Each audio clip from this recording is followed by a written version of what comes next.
G'day everyone, welcome back to another episode of the Australian Property Investment Podcast. We're changing tack a little bit, and I feel like this episode is going to be a must listen, whether you're a property investor, whether you're buying your own home, or you're looking to get into the market. I don't normally say this, but this episode I guarantee will change your outlook on life, and if it doesn't, I want to know why. Today's guest is, I'm going to call him Benjamin Button, Jaemin Frazer. I don't know what your secret is, mate, but you look younger every time I see you, buddy. How you doing? I'm well, thank you, and so happy to be here. Yeah, awesome, mate. I love the energy. Every time you show up, mate, you come with this aura, this energy. It comes out in all the work that you do. If you don't know Jaemin Frazer's backstory, he's a life coach that has really gone up a gear, and I feel like your success is off the back of other people's success, and they're making breakthroughs in their lives. So it's not about you, it's about your mission, your purpose, the impact you're having. And that is really, I guess, what's elevated your thinking and your message as well. And that's not blowing any smoke. I guarantee you, if you listen to his work, if you read his books, you will unlock a part of your life you never know existed. I appreciate that, and thank you. That's come from your heart. Absolutely is, mate. I read your last book. It is a little bit tattered because I read it in the sauna. I saw that in the photos. I read it in the infrared sauna. It was my hour of power, and I'd just plow through that, and I had to go back and reread it. And that's why I felt it was imperative to me to get Jaemin on here, because it's had such an impact on me that I feel like if I can have the access to you, then people listening can then get access to you and access your work as well. Isn't that an awesome, I'd say, leverage point? But that was your book. Yeah, that's right. As well. So, mate, before we kick off, what would someone listening by the end of our catch-up, what do you think they'd get out of this chat? I love talking to exhausted people. So you're in the right place. Well, I mean, I get invited to talk to young people about insecurity, because that's what I've got to double down on. The insecurity project's my thing, and teachers invite me in to talk to year 11, 12 students about insecurity, because kids are insecure, right? That's like peak insecurity period, isn't it? They are, but teachers are excited about having me there. Parents are excited about me being there. But you know who's not excited about having me be there? The insecure kids? The insecure kids. They're little shits. Yeah. And they're not ready for wisdom yet, and they're not exhausted yet. Yeah. They've still got plenty of energy, and insecurity is probably still working for them. It's still driving them. I'll show you. I'll prove you. They're not ready to actually examine and evaluate. So I love talking to exhausted people, not because it's fun to be exhausted, but Mark Manson says all change is preceded by being wrong about something.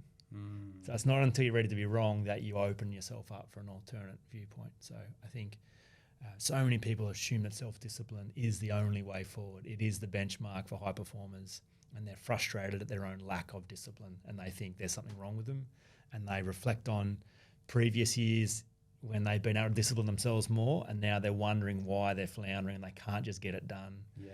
And they're annoyed, frustrated, upset, judging themselves. So to actually realize it's not a discipline problem, it's a permission problem, and to have a light bulb around, oh my goodness, I've been pushing instead of pulling, there's a way through here, and just the sense of relief that would bring, like that'd be joyful to have one person go, oh my goodness, I get it.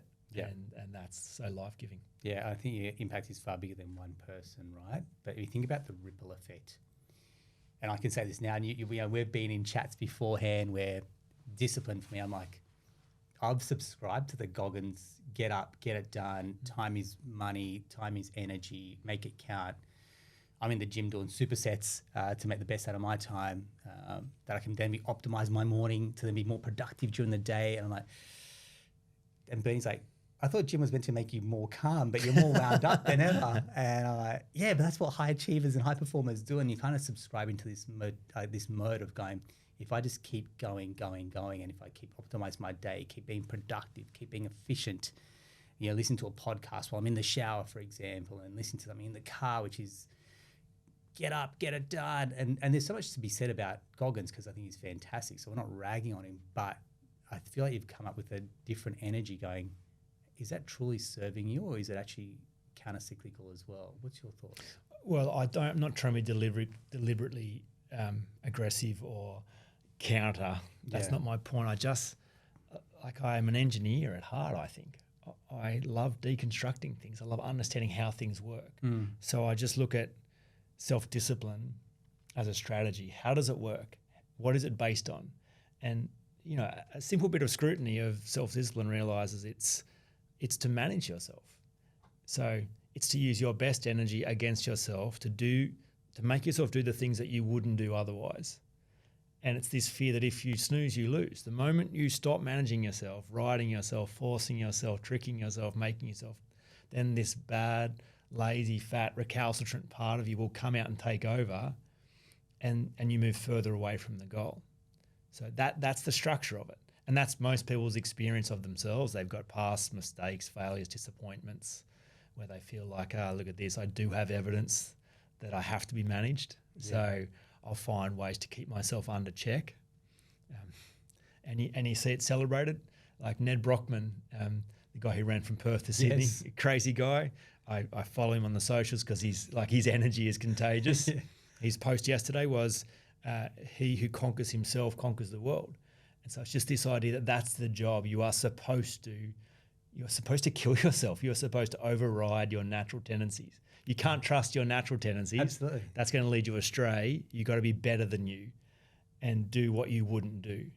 So I get it, and people seem to make it work. But I think the starkest example, if you're willing just to think this clearly, Jocko Willink, he's like Goggins. Yeah. I heard him interviewed on Russell Brand's podcast. And Russell's like, Jocko, what do you do in the morning? Like, talk us through your self-talk. When you get up in the morning, you've got a big day ahead, lots of things to get done. What happens if you have negative self-talk? It's like, I don't really want to do it. I couldn't be bothered. He's like, oh, that's easy. Like, I don't have a conversation. I'm not listening. I'm not in a negotiation with myself. I do not negotiate with weakness. I just get it done. And so you think, wow, that's impressive. But if you transfer that language to any other relationship, imagine talking to your wife like that. Just go, oh, trust me, it does not work. I'm not listening. I'm not negotiating. It is my way, not your. This is how it's happening. Absolutely. Like, that's the definition of abuse. And some people do have abusive relationships, but to say that that's the benchmark, that's the high watermark, that's the best we could do, that's rubbish. What I love about the midlife season and the exhaustion is that I think you get away with that in your younger years because your unconscious is like, you're not going to listen anyway. Like, it's working for you, you're getting it done. There's no reason for you to listen. But midlife, like, you don't have energy to waste anymore. You got to optimize. And there's this opportunity for your unconscious to go, you're a prick. Like, and it's so unfair and so unkind. You're managing me. Like, have you ever been managed by someone else? And they think, right, because of what happened last year, I'm gonna ride you. All your work now you have to submit through me. You know, I'm just gonna make sure everything's checked. I'm not gonna give you too much leeway. Like, it's such a horrible experience to have happen when someone doesn't trust you, and you always feel misunderstood. And so to not trust yourself and to be managing yourself and thinking that the only way forward is to dominate, control, suppress. It's so unfair and unkind, and it's all based on a misunderstanding. So I get that discipline works. There's no way in the world you could tell me it's the best way forward, though. It's just no other relationship. It would be the best way forward to manage, control, dominate. So how could you imagine that would be the best way forward in relating to yourself as well? Yeah, I feel like I'm starting to hear it's refreshing. It's I guess it's kind of changing that paradigm at the moment, which is, if you talk to someone the same way you talk to yourself, exactly that. You'd be abusive. That's right. You'd be a tyrant. Yes. You'd be toxic.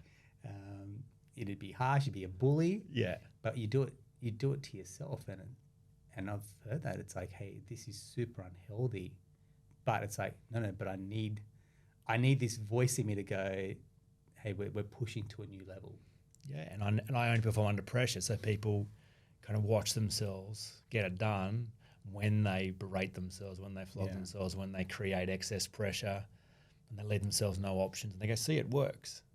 And so if you look at the end goal and be very pragmatic about it and go, this has to produce a result. So the fear is, if I take the pressure off, I will get a less net result. I'll have less productivity, less performance.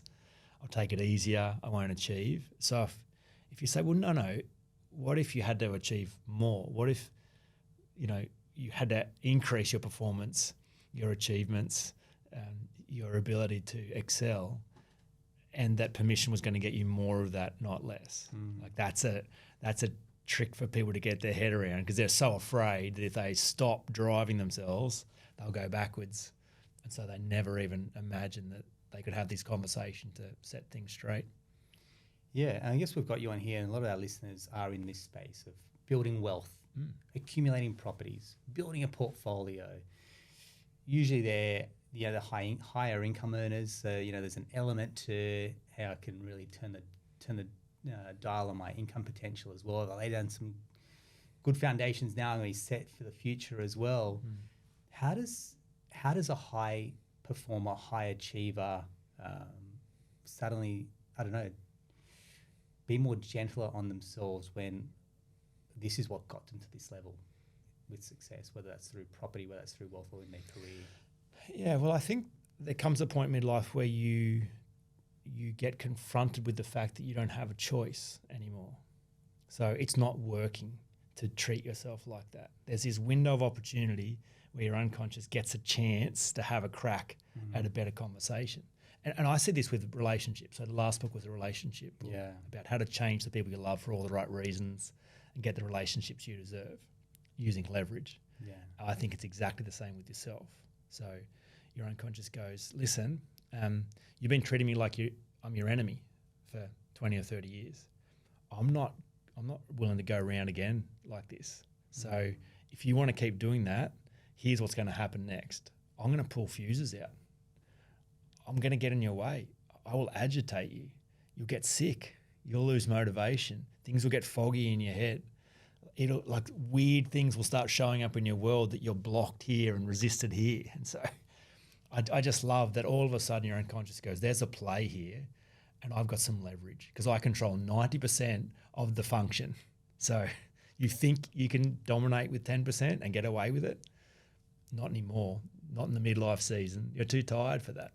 You don't have extra energy. So I just love how predictable it is. And if you have any kind of self-awareness and any inclination towards love and gentleness, then the unconscious goes, I'm going to have a crack at this. I'm going to pitch for a better operation and sort this out so we can work together rather than be positioned as enemies. And I feel like you're so confident in your work, and I'm still on the journey. Sure. Right? And I probably speak for a lot of people that are listening as well. And they're going, hang on, is that self-sabotage in a sense then? Or like, is this self-love or is this self-sabotage or is it self-discipline? Where is this sitting then? Because it's such a shift mentally that you're like, it is. So Stephen Pressfield wrote a book called The War of Art. And Tim Ferriss says it's the best book ever written for creatives. Said, and that title is so important. And Pressfield's whole message is, if you're going to bring yourself to the world and do something meaningful and contribute, you're going to have to fight against resistance. And this resistance is internal. And so here are the strategies. You are at war. You are at war with resistance. So there'll be a whole bunch of self-sabotage that stops you doing the work, stops you doing the thing you know you want to, you know you must, to take those risks. You'll get afraid. There'll be doubts and fears, and you'll just have to feel the fear and get it done anyway. So he writes this whole treatise on how to fight against.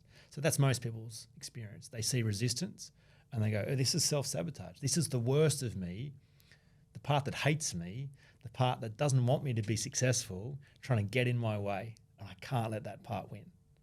And so I just imagine the unconscious just doing a bunch of eye rolling and it's like, yes, I'm resisting you. But it's because you're out of control. It's because you're an idiot. It's because, like, you're running this thing into the rocks. Like, yeah, I'm trying to stop. Yeah, hello. But it's, if you could just listen, if you could just give me 10 minutes to explain why I am resisting you. Like, I just think it's like, imagine you're running a factory and you're trying to pump out widgets and productivity and profit, get it done. And then the safety officer comes on site, hits the emergency shut button, and just goes, hey, everyone, got a few things to say. And everyone's blowing up because you're stopping us work and we're watching productivity go down and profitability, get out of it. And the safety officer's like, listen, I am resisting you, but I am not your enemy. Come and have a look at this. This blade is about to vibrate loose. This lead is about to short. Have a look at this floorboard. It's cracked. Someone's going to die here in the next week. Does anyone want to die? Oh, I didn't think so. Here is a list of safety issues with your operation. I'm not your enemy. Your success must be safe. As soon as it's safe, power up. Let's get it done.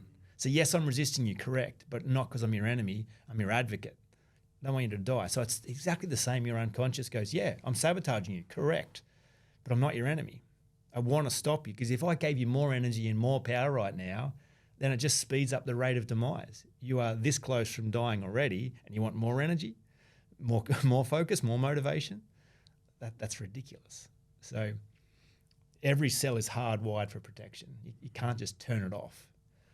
So it just makes sense to lean in and listen and realise that there are some predictable safety issues for every ambitious midlifer that if you don't address, your unconscious will resist you. And I feel like the only way we learn is on the other side when that floorboard has come off and someone's got injured, right? Or like there's no way that you're picking up those signs beforehand. It's only afterwards that you're going, I'm drifting away from my family, for example.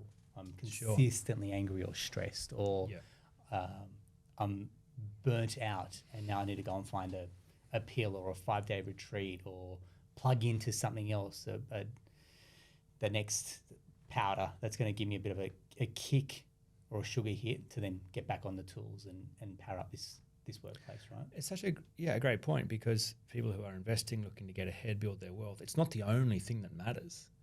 And if the game becomes so focused on that, everyone's heard stories about someone who's, made a fortune and lost their family, made a fortune, lost their health, made a fortune, ruined their sense of self. Like no one wants that, no matter how much money you get. If you lose your friends, your family, that's not what you want. So if that's your path, of course you would want your unconscious to grab your shirt sleeve and go, hang on a minute, like, yes, be wealthy, but can you understand what's going on here? Can you examine the safety issues in this operation? Can you make some upgrades so that this is sustainable and you can keep this? It doesn't ruin you. What's the profit of man to gain the whole world and lose his soul?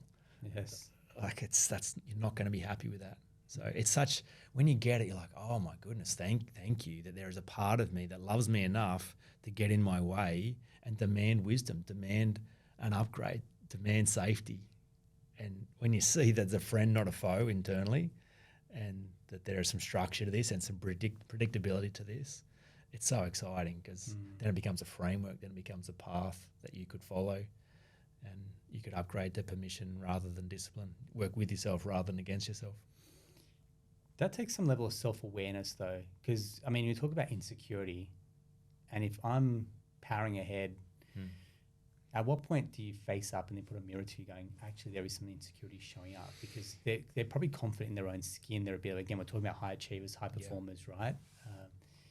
And then you're suddenly coming in here going, there's some insecurity, like, no way, mate, look at me. Like, I'm the boss around here. People are following me. How can I be insecure? It's horrible. Like, this is all the advice when I branded myself the Insecurity Project.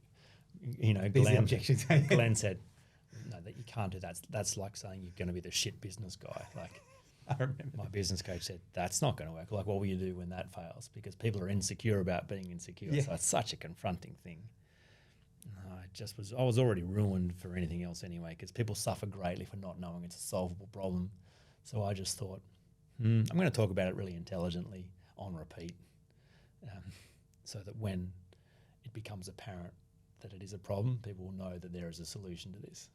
So I think everyone's insecure, and it is ruining everyone's life.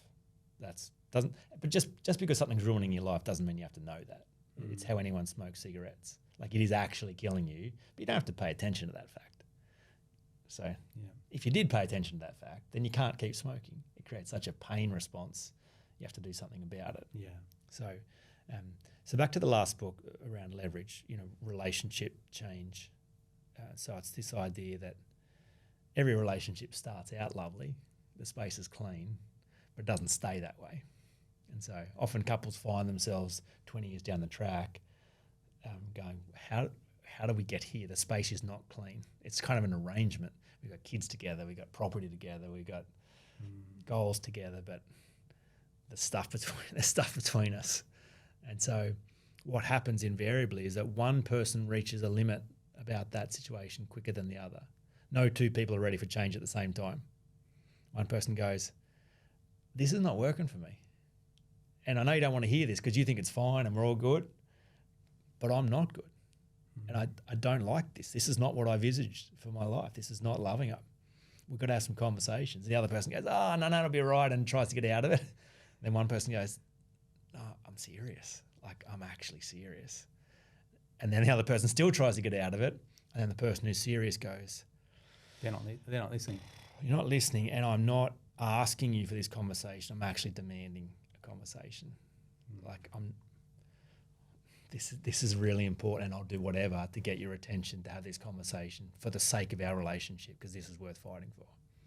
And so I think exactly the same happens with your unconscious. No one wants to stop. No one wants to listen. Self-awareness is hard. It's confronting. It's costly. So if you could just keep sailing on and not have to pay attention and fix anything, of course everyone would. So it's always a point of pain, and it's often through some kind of, misfortune, breakdown, burnout. You're watching your marriage about to fall apart. Like, something happens that causes you to go, hang on a minute, this is not sustainable. And so I wish there was another way, but often it's not. Often it's through pain that people are ready for change. So again, the predictable nature of it, I find the midlife season, the unconscious goes, I'm going to dial up the resistance, and make it really obvious that I am getting in your way now. Okay. Things are not working out, and I am sabotaging. And I just would love to have a conversation about what's unsafe. So yeah, I think there's a chance that no one wants to have this conversation with themselves, but the best of you finds a way, if there's any chance you'll listen, to go, there's some upgrades that you're going to love if you could just listen long enough to sort this out. But you can probably, if anyone's listening, you can probably hear my mind ticking over. Of course. And my mind is spinning, so I'm even going to have to go back and watch this and re-listen and re-watch this as well. Because in my mind, I'm going, I would hate to get to that point, because now we're in a cure mode. We're not in a prevent mode. Absolutely. How do I? And so I'm always trying to fix things by nature, and I'm sure everyone else is give me the fix and I'll fix it. How do we prevent it getting to that point that we have these hard conversations? Yeah, and this is the kind of the fun of the insecurity project, to be so clear and so consistent about the fact that insecurity is predictable, it's inevitable, it will lead to madness, has created a bunch of people to solve this problem before it becomes a catastrophe. People go, oh, wow, I get it. Yeah. That has increased my readiness to have this conversation. I'm not going to wait until it blows me up first. So I think the same. If you can go, oh, wow, so, yeah, self-discipline, when I think about it, that is such a crazy way to treat myself, to abuse myself and imagine that's going to get the best. You're telling me there's a better way?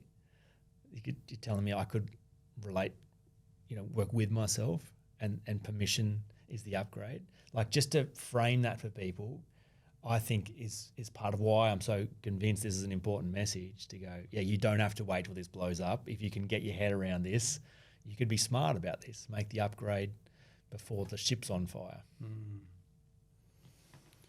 Okay, thank you. I'm gonna pull something out that I've read of yours. Although self-discipline is culturally celebrated as best practice for high performers, it is the only motivational tool in the shed for most people. The tragedy is it is not anywhere near the best form of motivation available to humans. Now, again, if we're talking about high performers here that plug themselves in, I mean, people are listening to this podcast, they're listening to other podcasts. I've got my vision board on the wall for what I want to achieve this year. We've spoken about vision boards. So if it's not motivation, that's the only tool. What are the other tools on the tool belt that people are then picking off, going, this is the right screwdriver for this time, and this is the right drill bit for the next time? I know it's hard to imagine that anything could be better than self-discipline, especially when you got people who seem to use that so well. But you look at, like, I looked at Goggins, I saw a post of his the other day. He put up a post about his knees getting drained. Yeah. I don't know if you saw that. And it's not the first time he's had it. So yeah. And he's like, they've been taped up with duct tape or whatever. You should see what I go through to do what I'm doing. Like, That's great, David. When did it become a great idea to take advice about how to be human from a soldier? That's my question, because he is a great soldier, and Soldier Training 101 is Not even a soldier. He's the elite of the elite of the elite.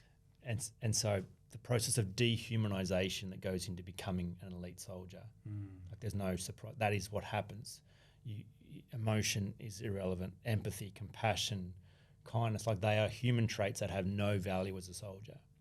So they are command control. Do not even consider how you feel about this situation. Do exactly what is required in this moment. That's a good soldier. Wonderful. Not a good human. Like imagine being married to a guy like that. You know, imagine wanting to go for a beer at 5 o'clock with David Goggins. There's no beer to be had. No, there's no beer to be had. Like, so yes, he can achieve certain things, but at what cost?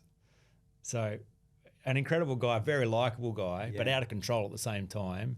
And to suggest that's the model, horrible. So, is it a message that people need? And this is why I guess the books have sold, speaking sells. Is it a message that the masses need to hear, that are undisciplined, that are lacking that self-motivation? They need that to kind of get into the right gear, whereas high performers need a different energy? Or you just go, look... So hang on. You can probably sense that I'm still trying to grasp this. Yeah. So, like, young people will use self-discipline, but it is still to abuse yourself. So you're not going to hear me say it's a good idea at any stage to abuse yourself, to treat yourself as though you cannot be trusted. I'm not going to say yes. We will, because you'll be confused about your nature. You will have had some painful things go wrong in the past, and you'll think the reason that happened was because of you, and you will think there's some part of you that you can't relax around, but it's a misunderstanding in every situation. You have misunderstood who you really are. That's why you're managing yourself. Just like anyone who's ever been managed in a workplace has been misunderstood by their oversight. Let me give some context here. So we spoke before. You love to run, swim. I mean, you're crazy some of the distances that you do. It's high discipline. You don't get to run or swim those distances or bike without a level of discipline, some rigor, some commitment as well. I love to train, which then means my diet needs to fall into place. Otherwise, I don't get the results that I'm looking for as well. So there's got to be some element of discipline, because we show up. You know, people that are going to buy properties, there's an element of discipline that they're going to go back. They're going to get organized with their documents. They're going to get the right team around them. They're going to have the right mindset to go, I need to become an investor because I need to then build a quality life for me, because if I don't do anything, I'm going to spend the money, therefore it's not invested and not building wealth for long term. Same applies to health, same applies to career. So how do we then turn and channel that discipline energy, and then what do we then, I don't know, in ourselves label or call that we go, I'm still showing up with the best version of myself to get the outcomes that I'm looking for, but I'm not plugging into this self-discipline mode. I'm now going to go into a self-love or a self-care mode. Sure. If you were watching me from the outside, you might not be able to tell. I promise you, there is no self-discipline in my life, not one skerrick. When you've written 6 books, when you add I'm not even going to judge on body fat because you don't have any, but there is some level of, like, people have to go, Jaemin, there's some level here of discipline. My body loves to be healthy. Yeah, okay. Like, that is the natural inclination. My body loves nutrition, loves exercise. Like, it's so joyful, so life-giving. So I have permission to be attractive. Yeah. I have permission to show up. I have nothing to prove and nothing to defend. So the natural inclination then is to gravitate towards health, life, vitality. So you couldn't stop me running. Like, I'm not going, bloody hell, it's Tuesday, right? I said I was going to do a 10K, so I need to do that to have integrity with myself. It's like, excellent, I get to run today. Like, that'll be a wonderful thing to do. Like, to write the book, bloody hard, like one of the hardest things I've done. But I have permission. Like, so Stephen Pressfield says, still, he's written 30 books or whatever, he still says every day he disciplines himself to write. He fights against the resistance. He's terrified. He feels like an imposter. He's overcoming the fear to get it done, to do the work. Not for a moment am I overcoming fear. I have permission to bring my gift to the world. So my best energy is all focused on that work. Yes, it's freaking hard. Yes, it requires rigor, but there's no battle. I'm not being sabotaged. I say, I'm going to get up at 5 a.m. and write for 2 hours. And that's what I do. Like, I don't procrastinate about it. There's no argument. It's just, this is an important goal, and everything is organized around that for this season. So you might not be able to tell. If you look on the outside, Jaemin's disciplined, gets up at 5 a.m. But almost every time I get up before my alarm. It's like, cool, let's go get it done. Like, there's no fight. So I get it that it's kind of strange. Most people are like, I don't know, is that possible? But if you could just examine, like, and I'm sure you'll give me a chance to explain the four safety things, but if you're just willing to suspend judgment for a moment and listen to the predictable 4 things your unconscious would like to have a conversation with you about, like, they're beautiful things. You would be so pleased that anyone would want to talk to you about these 4 things, let alone the best of you would want to get your attention and have a conversation about these 4 things. So I do want to have a chat about the four elements in a second. But you've said before, and it's come up in some of our chats around midlifers, and I feel like having just turned 40 recently, I'm working with a lot. I don't know if it like attracts like, but I'm working with a lot of males in their 40s, and they're going, Aaron, this is like my prime. Like, I'm coming to some prime years from an income perspective. Yep. Probably come out of that early kid stage, and the kid's a little bit older now, so I'm not having those demands on me from a fatherhood level. What I'm really need to do is optimize our life, our wealth, that I'm going to put down some roots, whether it's investing in property, buying that house, taking that career step for income, that we're going to thank ourselves in 20 years' time when we have a comfortable retirement. And I've even felt it myself. When I hit 40, I'm like, this is my decade. This is the opportunity that I've got to seize and to make this window in time to really make some good, smart financial and career decisions that my future bloodline will thank me for. And you kind of carry this little bit of weight, and you're going, right, get to work. And I feel it for a lot of that energy for a lot of clients, particularly coming out of COVID, where property just went gangbusters, and we've kind of come into this new wealth effect as well. And it's like, this is my time. So when you're talking midlifers, what's the other elements that you're seeing start to come up in that energy that's shifted from their 30s to now their 40s and onwards as well? Well, I think it is the time pressure. When you're in your 20s, you're like, it's going to work out. I got time. So I'm getting there. And in your midlife, you're like, holy shit, I'm not getting anywhere. Like, and this is, if I don't get it right now, like this, I got to get it right now. So the pressure increases. The senses are tuned midlife, but you're right, there's some more opportunity. You've often got a bit more financial stability, less requirement at home. Kids are a bit more stable. You know yourself a bit better. You've had time on your skin, so more self-awareness, more maturity. So everything's positioned well. And all the things you said about seizing the opportunity for the midlife, brilliant. I'm just suggesting that surely it would make more sense to work with yourself rather than against yourself to seize that opportunity. Like, surely that's not so complicated for people to grasp, that if there was a way to actually lean into the best of you and together seize that opportunity to achieve those goals, rather than I need to make myself, because if I don't make myself seize this opportunity, then I'm going to ruin everything, my life, my kids' life, their kids' life. So I don't trust myself to relax. I have to be vigilant, disciplined, focused, and afraid that at any moment, if I stop, I'm going backwards, not forwards. So that's most people's experience at midlife, the pressure they put on themselves. So if there was a way to switch that energy around. If I can kind of make it into a bit of an analogy so I understand it, it's easier to swim with the tide than against the tide. Of course, it gets tiring swimming against the tide. It might feel like those lap pools that you see the swimmers, and it's like they're training because the waves are coming at them, whereas you'd be far more efficient swimming with the tide. Unless you're David Goggins, he's got to prove that he can still get against the on tide. The highest level. That's exactly right. crank that up to the highest level, like, turn the treadmill up to the highest level and watch me run on it.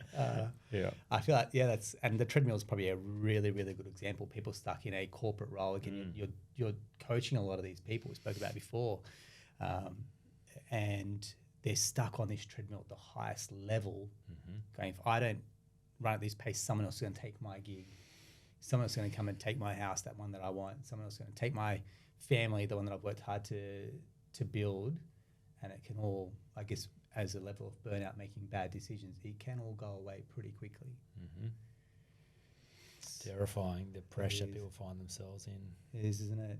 Isn't it? So for such a privileged country that we live in, there's champagne problems sometimes, but they're still, this is first world problems that we're dealing with, isn't it? It requires a different mindset. So I can even speak as I'm first generation migrant, but it's like, there's no mental health problems here, mate. We came to a lucky country. That's right. Put your nose to the grindstone and work hard, and this country will give you everything that you want to do. You want and more. Whereas it's like, that mode won't work because at some point something's going to give. And usually it's something internally that then goes off, right? So let's go through the 4 elements that what you've unpacked in your book and in your research as well. So just to be really, really clear, this is not like the fear is self-discipline is strong, brave, powerful, and self-care or self-love is soft and flowery and relaxed. There's love and care in the permission model, but it's permission is the distinction, not discipline. And I hear people misuse permission all the time. They think, so what? I've just got to give myself permission to relax and give myself permission to not care what others think. No, that's not how it works. If you're a kid and you think about how permission works when you're a kid, that's a useful place to start because the adults have permission. You have to get it off them. You're a kid in a classroom. Miss, can I go to the toilet? No, you haven't finished your maths. Well, do your maths, then you can have permission to go to the toilet. The kid can't just give himself permission to go to the toilet. They'll end up at the principal's office. That's not how it works. Or, Dad, can I go to the party? No, you haven't mowed the lawn. When you mow the lawn, then you have permission to go to the party. So permission always comes with requirements. So if you go back to the fact that your unconscious is deliberately sabotaging, yes. Deliberately resisting you, yes. Safety officer has come on site, has deliberately hit the emergency stop button. Fuses have been pulled out. Yes, you are intentionally getting sick, feeling clouded, that's all by design. So permission has been denied. What are you going to do to get it back? Oh, glad you asked. Here's a clipboard with 4 safety issues. As soon as you address them, let's go. Okay, that's interesting. What are the requirements to get permission? Okay, well, let me tell you the 4 dangerous things in your life. Danger number 1, you don't trust me. So imagine this is the best of you talking to yourself. You don't trust me. Like, if you don't trust yourself, the world's going to fucking eat you alive. Like, imagine there's no safe place to retreat into. You don't trust your intentions, your motives. No one else, like everyone else is feathering their own nests, worrying about themselves, and you need everyone else to provide safety for you. You've got none internally. That's a dangerous way to be a human. That's the very first thing we're going to examine. Why don't you trust me? Who do you think I am? What do you think I did? What's this accusation you got against? If I don't trust you, it's because something's happened in the past. We've had some kind of fallout. And, people say, it takes time to rebuild trust or, we'll just get over it and move on. Imagine we didn't talk for 10 years and then we sit down and you say, Jaemin, let's not worry about the past. Let's let bygones be bygones. Let's just trust each other and move forward. We might both really want to do that. But if we haven't talked about what went down 10 years ago and cleaned that up, we're both nervous. Correct. You can't just pretend. So to rebuild trust, you're going to have to go back and examine what is it that you think's dangerous. Like I wouldn't trust you if I fear that you could hurt me again because you haven't resolved that last thing. So in my mind, you're a dangerous person. It would be foolish to not be guarded toward you. So in the same way with yourself, unless you're willing to go back and examine what do you think is wrong with you? What's this thing? Do you think you're lazy? Do you think you're weird? Do you think you're stupid? Like what's this problem? And now it's become like you've gathered all this evidence over the years, but that's how our brains work. They just create evidence for whatever we believe is true. If you're willing to go back and have a look at where this came from, like one of my clients at the moment, He's workaholic. He's so driven, terrified of stopping, never takes a break. Like, it's out of control. And we get down, what's the danger? Like, what are you afraid of? I think I'm lazy. Okay, that's weird. Where's that come from? And he just eventually just keeps thinking back in his mind, goes back to being 5. He's playing with some Lego in the bedroom. His dad comes in, blows up at him. I told you to clean that room yesterday, you lazy little son of a, and just that accusation around, oh no, you're supposed to be doing something other than playing with your Lego. There's something wrong with you. And his fear that that's true and his agreement with that. So now the rest of his life is spent covering and compensating, running and hiding from the fear of ever being seen to be lazy. So all along there's this kid who's been accused and betrayed, been told you're a terrible person. Because to be called lazy, especially when he would, like 40 years ago, to be called lazy with a Protestant work ethic, if you're called lazy, like what kind of person's lazy? Well, they're not just lazy, they're bad. Like, if you're not adding value, you're taking value away. Like, that's a real indictment to be called lazy 40 years ago. So all that fear of there's a problem with me. But as a 5-year-old, how could you possibly have enough objectivity to understand what's real? So this is, everyone's got this stuff from their childhood that they've never reviewed. And they don't trust themselves because of the worst thing they thought was true when they were 5. It's so dangerous. It's so dangerous. It's so dangerous. And as a parent, I mean, there's no playbook for, for these times where it's like, that dad, if you asked him now, like, do you remember saying that? He'd probably say no. Well, and everyone goes there. If anyone's listening as a parent, you'll think, oh my goodness, I'm ruining my kid's life. But let me put you at ease. No one escapes their childhood without developing limiting beliefs about themselves. And even perfect parents do not protect their child from developing fear. It's not possible, and it's not desirable. Like the biodome experiments in the US in the 1980s, I don't know if you remember that. No. This US scientists set up these fully enclosed domes to try and recreate perfect atmospheric conditions to bring life on Mars or whatever. Oh, right, okay. And so they had these 10 scientists locked in there for 12 months, had to grow their own food, and just everything was sealed. Trees would get to a certain height and then they would topple over. And the scientists were like, what's going on here? Like, we've given you perfect conditions and you're still going to die. Like, come on, that's ridiculous. Until someone said, yeah, watch what happens. Their height outgrows their roots and they've never had any wind. There's no drought. There's no hardship. There's no reason for them to build any strength. And so inevitably they just topple over. Wow. So it turns out perfect conditions are not ideal. The obstacle is the way. Yeah. We require something to overcome. And so, you go into the gym, you don't lift air, you go find something heavy to lift. So the fact that everyone has some stuff to go and review from their childhood, that's the gym. That's how anyone becomes mature. So if somehow you avoided any woundedness, any pain, any hardship, you are incapable of functioning in the world and you have no way of becoming strong. Wow. So parents, you can settle down a bit, do the best you can and get your kid a life coach when they're 21.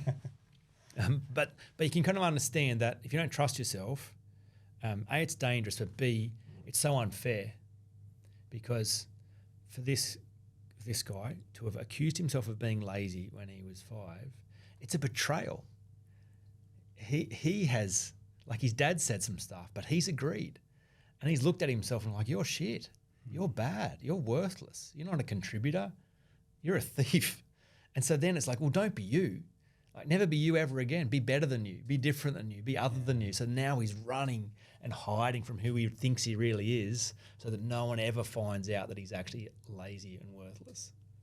All along there's this kid going, wait, what? Like, I was just a kid playing with Lego. Like, can everyone settle down a bit? But that conversation's never had. 40 years later, disciplined David Goggins, beat the shit out of myself because if I don't, I'll be lazy. Like, okay, that's crazy. You're out of control. No wonder the unconscious is like, can we please bloody have a conversation about Lego when we're 5 because you got it wrong. I'm not who you think I am. Yeah, wow. So So there's a bit of work to do, but let's first just go trust. If you don't trust yourself, that is a dangerous way to be a human being. And if you don't, not willing to go examine that, then you're going to be resisted. Yeah, I feel like we hold on to this. And I catch up with my brother occasionally. My brother manages people, and it's not even about the team, but it's more just about like a standard, right? It's like how you do anything is how you do everything. Right. And it's like that, and we're like, that's a very tough bar to set. But I'm like, we're gonna make our bed in the morning. And then it's like, how much protein you're getting a day, and how you optimizing your life, and it's like these other people are lazy because they're not doing everything up to a high standard. And it's like, I think high achievers will then hold other people to their standards as well. So they don't trust themselves, therefore not willing to trust other people. It's like, that's a very hard bar to set for others as well, that maybe give themselves a self permission to go, I'm okay with my bed not being made in the morning. It doesn't reflect me being a lazy person. I'm just okay with that. Yeah, and it doesn't mean to reduce standards. Like if you watch what I produce more than I've ever produced before on less time because there's no battle. I'm not fighting. So we're not like, the fear is I'm going to give up. It's not going to matter. I'm going to take it easy. I'm going to go backwards. That's not what happens. It's a misunderstanding. Work with yourself, like swim with the current or against the current. You are going to go further with the current. So to rebuild trust is essential for succeeding from midlife. If you do not trust yourself, it's chaos internally, and all your best energy is still directed to proving and defending yourself. Everything is a compensation. Everything is a show, so that no one else knows who you think you really are. So, so that's number one. Yep. Number two is, again, the unconscious saying to you, do you know what? In certain situations with certain people, you get a bit needy, and that's really dangerous. So let's not say any of these things are good or bad, right or wrong. Let's just say they're dangerous. So for you to show up still hoping that this person likes you, that person accepts you, that person agrees with you, this person celebrates you, this person thinks you're doing the right thing, that's dangerous because they have all the power and they can withhold what you need, and then you crumble, and you got to play the game their way. So to be externally referenced, like every child has to start there, without complicating things. I love Tony Robbins' 6 core needs model. Yeah. And he says humans need certainty and variety, significance, love, contribution, and growth. And when you're a kid, you don't have the capacity to meet any of those things. So you enter into this transactional model. You're like, right, I need love, I need to feel accepted. Who has that? Well, my parents have that. So what have I got to do to get it? Because you realize as a kid, it's not unconditional love. No matter what anyone's saying, you can behave in certain ways that get you scolded, disciplined, ostracized, rejected, and other ways that get you loved and accepted and celebrated. So you're like, I'm not an idiot. If I want my dad's approval and I got to like soccer, I'll like soccer. Great. I need my friends' acceptance and I got to wear a certain brand. Well, I'll find a way to wear a certain brand. Like I'll play the game in a way that gets me rewarded. No child is capable of completely going against the flow and going, I don't need anything from anyone. No, you need everything from everyone. Like you are a kid. So you're going to sell your soul. You'll develop personas to make sure this person likes you, accepts you, believes in you. So not saying there's any judgment on the kid doing that, but by the time you're an adult, you have worked out how to feed yourself, dress yourself, drive a car, earn your own money. So you're physically and financially self-sufficient. Yeah. What about emotionally, intellectually, psychologically, relationally? Have you thought about bringing those needs in-house as well? Because if they're still outsourced to the world, you're still transacting. You're still selling something of you to get what you need. And it's just a dangerous way to be an adult, especially a midlife adult.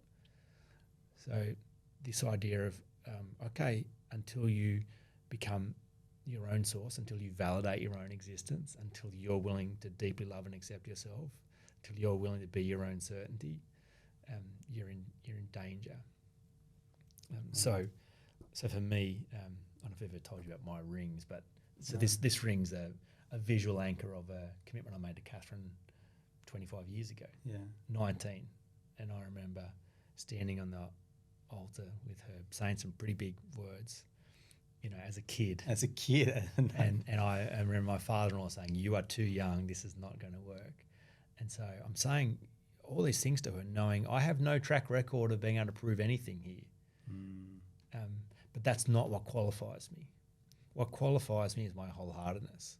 I look into her eyes and I say, "Hey, I've got you. I've got this. I've got us. You won't need to look outside anymore. Like, I'm your guy. And with this ring, I am committing my whole heart to you." That's where I'm in, and there's no plan B. So still a very powerful anchor of a wholehearted commitment to love that woman for the rest of my life. And when I learned 6 core needs 12 years ago, it was just like, you're kidding, it's the same thing. I didn't know it was my job to give myself certainty, love. I thought it was everyone else's job.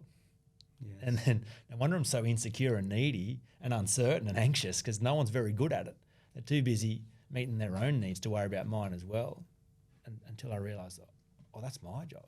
It's my job to see me, like to deeply love and accept myself. Yeah. And so this ring was a commitment to go, "Hey, Jaemin, I've got you. I've got this. I've got us. You won't need to look outside again. I know who you are. I like you. Nothing to prove to me." And just that wholeheartedness of being my own source. It's such an upgrade and such a safe way to be me. Because if I'm my own certainty and significance, well, where's the danger? I can go play in the world. So what if you don't like me? So what if you don't think I'm doing the right thing? I like me. And how would you know if I'm doing the right thing anyway? Like, how could you possibly know what I should or shouldn't do? That's my job. So there's some work to do again, but what beautiful work. Like, to be able to have this never-ending source of the needs and the ability to meet that yourself. Yeah. Such a beautiful way to be a human and such a safe way to be a human. So you'd be so thankful that your unconscious would want to have a conversation with you about bringing your needs in-house rather than continue to sell your soul to get what you need from others. Incredible. So we've covered a couple there. Yeah. So trust, neediness. Number 3 is, and your gameplay sucks. So again, not good, bad, right, wrong, just really dangerous. So this is news for people that, because I love gamification, which is to apply game structure into non-game domains. Okay, yeah. So we all know games. We play basketball or touch footy, or we watch sport, or we understand Monopoly. We understand how games work, but often life doesn't feel like a game. Marriage doesn't feel like a game. Investing doesn't feel like a game. It just feels real. Yeah. So it's to go, well, what if they were a game? What would that open up for you? So it's to kind of do an audit of your life and realize you are involved in a whole bunch of games, and there'll be a bunch of games that you are playing without intention and without skill. Games you've been invited into by friends and family, by the world, that you're like, I don't even really know why I do this. It's just how I do it. And it's just a very dangerous way to be you, because if you're playing a game that's not suited to you, that you don't know the rules to, you will be losing. And if you keep losing games, you'll feel like a loser. And that's very costly on your soul. So again, you'd be so grateful that your unconscious would like, can we just do a bit of an audit of the gameplay and just make sure that you're playing the right games the right way? So it's a lot of fun to just think about. Like an example for me was I podcast as well. Yeah. I got drawn into the podcasting game. I had a friend 5 years ago who said, "Jaemin, you're running a podcast." I said, "Wait, what now?" He says, "I've booked your first guest and you're going to thank me later." So I'm like, create a vacuum, then fill it. Yeah. So go work out how to get the tech and software, and all right, I got my first guest. And so a year into podcasting, I'm feeling so anxious about every time I go do a podcast, because I'm like, I've got no idea why I'm doing this or what success is. And there's a lot of external indicators of what I should be doing, because there's a lot of other games. So you got the Joe Rogan game, do 3 or 4 hour episodes, smoking drugs, have a lot of fun. That's how you succeed. Or Tim Ferriss, you got to interview the world's most successful people. Or perhaps you succeed by having the best graphics or the best audio or the most number of episodes.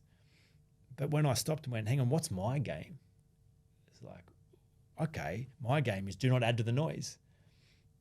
this is not about, success is not a weekly episode. It's only say something when you have something to say, and say it as short as possible. So I did 10-minute Tuesdays. I will get on. I will not spin my wheels. I'll bring something value add, and then I'll stop talking. That's how I'm going to run this. And I'll intend to do it every week, but if I've got nothing to say, I will say nothing. Well, and to have guests on my show that don't agree with the fact that insecurity can be solved, that's not my game. Other people have guests that disagree, and they think that's fun. But I'm trying to convince people that you can solve this problem. So why would I have a psychologist come on my show that says you can't really be healed, you're just going to manage that? So anyway, all that to say, it's really dangerous to not know your game and to not know the rules. So to do an audit of that, of all the areas you're playing, and to upskill.